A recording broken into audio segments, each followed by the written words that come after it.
Hi friends, this is Sumita Pandey. आज का विषय है वाक्य भेद अर्थ की दृष्टि से। इसके पहले हम लोग वाक्य भेद रचना की दृष्टि से प्रश्न फर्स्ट वीडियो में पढ़ चुके थे, तो अब जानेंगे अर्थ की दृष्टि से संबंधित प्रश्न। शब्दों के सार्थक समूह को क्या कहते हैं? शब्दों के सार्थक समूह को क्या कहते हैं? जैसा कि आप बताएंगे, पद, वाक्य, वर्ण, स्वर। क्या कहते हैं? वाक्य। कैसे कह सकते हैं? क्योंकि जैसा कि आप जानते हैं कि वर्णों के मेल से शब्द बनते हैं और शब्दों के मेल से वाक्य बनते हैं।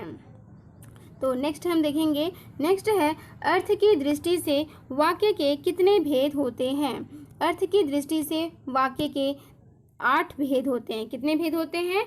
8। वह कौन कौन से हैं? जैसा कि हम सभी जानते हैं, वह कौन से हैं? विधानवाचक, निषेधवाचक, विस्मयवाचक, निसंदेहवाचक, आज्ञावाचक, संकेतवाचक, इच्छावाचक और प्रश्नवाचक। तो इसी तरीके से अब हम नेक्स्ट प्रश्न को देखेंगे। थर्ड है, अर्थ की दृष्टि से कौन सा वाक्य का भेद नहीं है? जैसा कि आप जानते हैं, जिस किसी में भी नहीं वर्ड आ जाता है, नहीं शब्द का प्रयोग किया जाता है, तो वह आंख बंद करके आप कर सकते हैं, उसमें निषेधवाचक वाक्य कौन सा है? निषेधवाचक।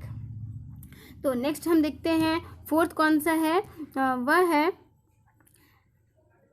जिन वाक्यों से किसी क्रिया के करने या होने की सामान्य सूचना मिलती है, वहाँ कौन सा वाक्य होता है? वहाँ कौन सा वाक्य होगा? जिन वाक्यों से किसी क्रिया के करने या होने की सामान्य सूचना मिलती है, वहाँ कौन सा वाक्य होता है?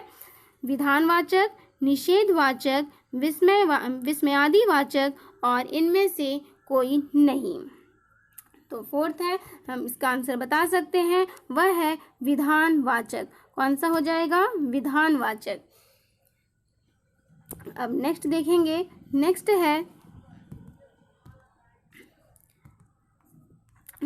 है सूर्य पूर्व दिशा में आता है, उगता है। अर्थ की दृष्टि से वाक्य भेद बताइए। सूर्य पूर्व दिशा में उगता है, अर्थ की दृष्टि से वाक्य भेद हम कह सकते हैं, जैसा कि यहाँ लिखा है निषेधवाचक, यहाँ निषेध होगा, स्पेलिंग मिस्टेक है। निषेधवाचक, संकेतवाचक, संदेहवाचक और विधानवाचक। इसका उत्तर, सही उत्तर क्या होगा? विधानवाचक। ठीक है, तो हम कह सकते हैं सूर्य पूर्व दिशा में उगता है, यह है विधानवाचक। जैसा कि हमने पढ़ा था इसमें कि क्या होगा, इसमें किसी काम के करने या होने का पता चल रहा होगा। विधानवाचक में क्या है? किसी भी काम का, यहाँ काम हो रहा है। क्या काम हो रहा है?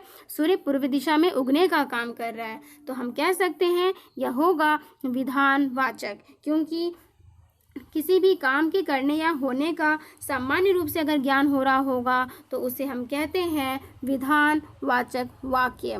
नेक्स्ट है, सीता 10वीं कक्षा में पढ़ती है। सीता की स्पेलिंग मिस्टेक है, सीता में दीर्घ ही आएगा। तो हम देखते हैं, सीता 10वीं कक्षा में पढ़ती है।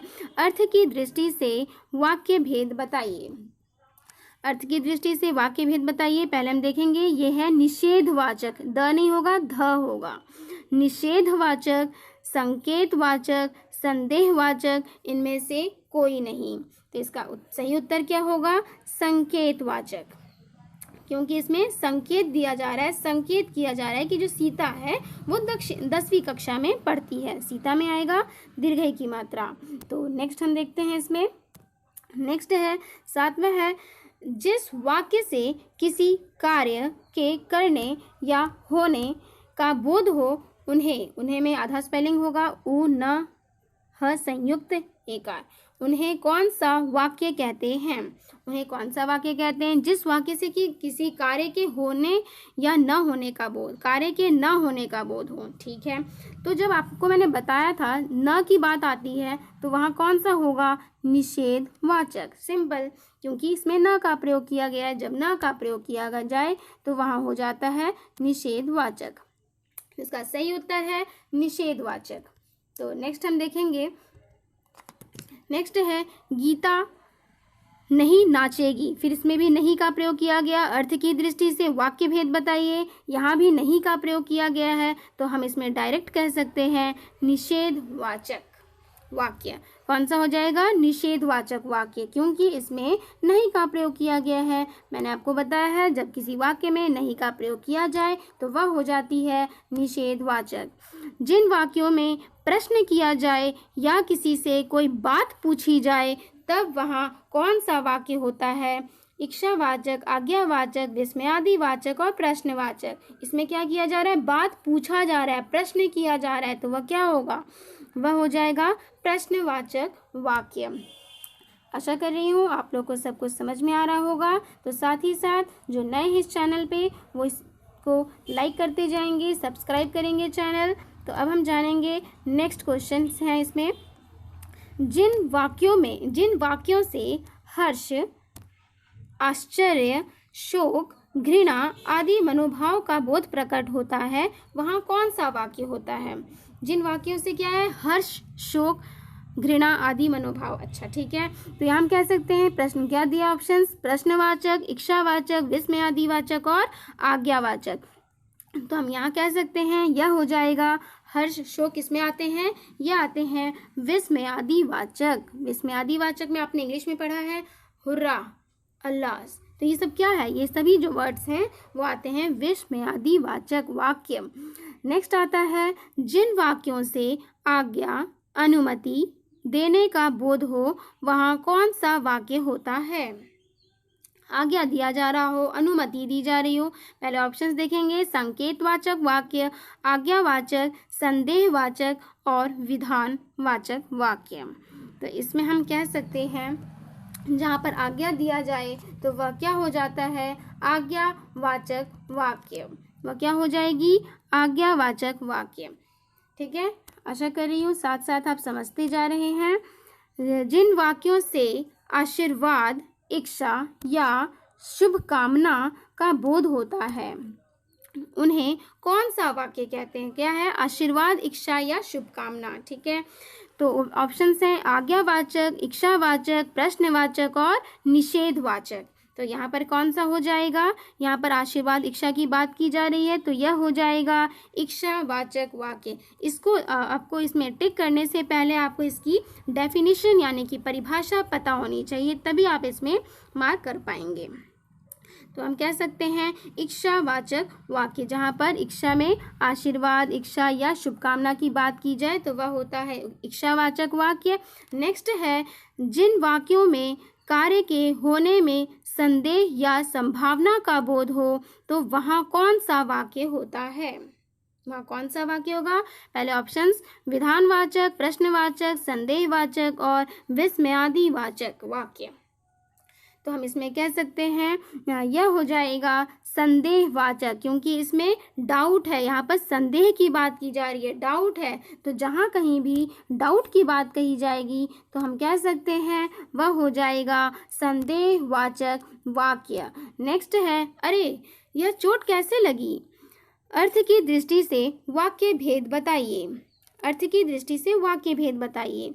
विस्मयादिवाचक एक साथ होगा, विस्मयादिवाचक, संकेतवाचक, प्रश्नवाचक और इच्छावाचक। तो हम कह सकते हैं यहाँ पर क्या होगा? विस्मयादिवाचक, कि जहाँ कहीं भी अरे एक्सक्लेमेशन मार्क इसका प्रयोग किया जाता है वहाँ पर यह भी इसका एक निशान है कि एक्सक्लेमेशन मार्क का प्रयोग किया जाता है विस्मयादिवाचक में। तो हम कह सकते हैं कि यह हो जाएगा विस्मयादिवाचक वाक्य।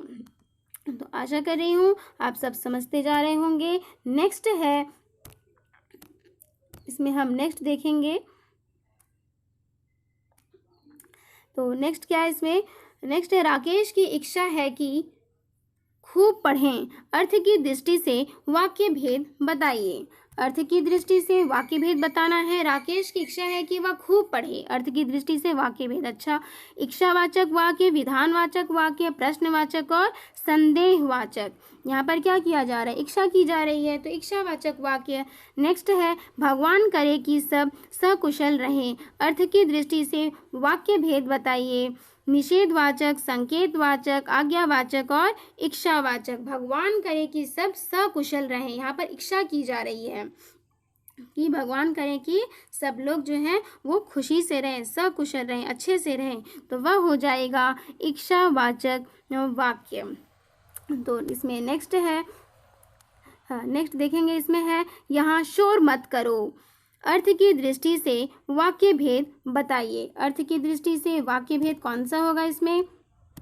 अर्थ की दृष्टि से वाक्य भेद हो जाएगा प्रश्नवाचक, संदेहवाचक, आज्ञावाचक और विस्मयादिवाचक। तो हम यहाँ कह सकते हैं यह हो जाएगी प्रश्नवाचक। अर्थ यहाँ शोर मत करो, अर्थ की दृष्टि से हम कह रहे हैं यहाँ क्या कहा जा रहा है? शोर मत करो। यहाँ पर बोला जा रहा है कि आपको शोर नहीं करना है, तो यह हो जाएगा आज्ञावाचक वाक्य, क्योंकि यहाँ आज्ञा दिया जा रहा है कि अब हल्ला नहीं करना है, शांत रहना है। तो जहाँ कहीं भी ऐसी बात आएगी तो हम इन प्रश्नों के उत्तर आप जानते हैं, समझ गए होंगे। तो keep watching and complete your syllabus on time with the help of these videos. Thank you and have a nice day.